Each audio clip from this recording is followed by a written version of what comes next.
Hi everyone, I'm Timothy Lowe. And I'm Shannon Tan. And I'm Troy Storm. I'm Braden Lee. And I'm Sing Tong Chen. So for the first time in history, Singapore is going to be hosting the World Amateur Team Championship. We're here at the Tampines course at the Tanah Merah Country Club, host venue for 2025. So why not have a chat with someone who's been there and done that? Now, Shannon, you played in the Espirito Santo back in, what was it, 2018 in Dublin. In Dublin, and you have achieved so much ever since. Two-time winner on the Ladies European Tour, you're an Olympian.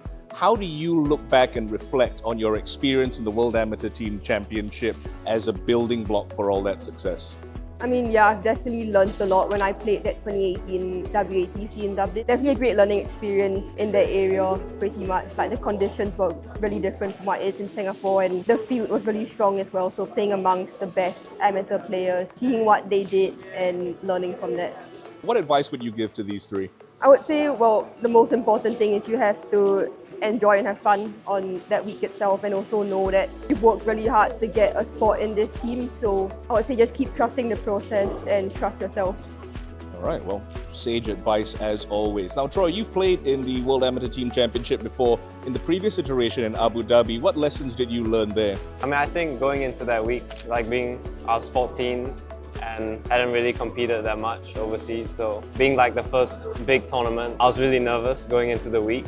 But I think just playing with some of the elite players, I learned a lot from all their games and how to handle myself. So what expectations do you have of yourself in the Eisenhower this year, bearing in mind home field advantage?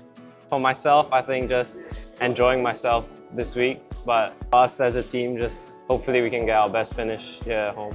So Troy has some experience in the World Amateur Team Championship before, but it's going to be Braden's debut. How are the nerves ahead of your first appearance in the Eisenhower?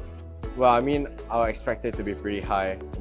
One of the biggest amateur events that I could play, and especially on home soil, so kind of puts pressure and the fun in it. So yeah, I'm looking forward to experience the nerves.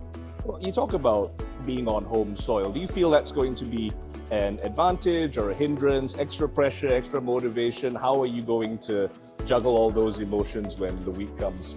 Well, I think it can be both ways. It could be more motivation, it could be hindrance as well, but it's just how we as a team use it and channel it into our golf game. Yeah, hopefully we'll give Singapore something to cheer about in our 60th year. Sing Song, now we'll get to you. You've had experience on big stages before, teed up a couple times in the HSBC Women's World Championship. What kind of advantage is that going to be for you to lean on those experiences and lessons you've learned? I think I'll definitely use the experience because I used to be very nervous, like going into really big comps. But after HSBC, I had the experience of the pressure in those scenarios, and I'm able to better handle it. Well, obviously, HSBC is set up very challenging. It's going to be a similar test here at the Tampines course for the Espirito Santo Trophy. How are you going to approach that? What's your strategy going to be? What's your game plan going to be? I think for me, it's just to stick with what we've planned, because we've had a training camp in June and we've kind of tested out all scenarios. So I think it's just being disciplined and sticking to the plan even when things don't go my way. Well, brilliant answer from all of you. Thank you for sitting down here and suffering through a coffee with myself on this wet morning. Wish them all the best in the World Amateur Team Championship coming up here in Singapore.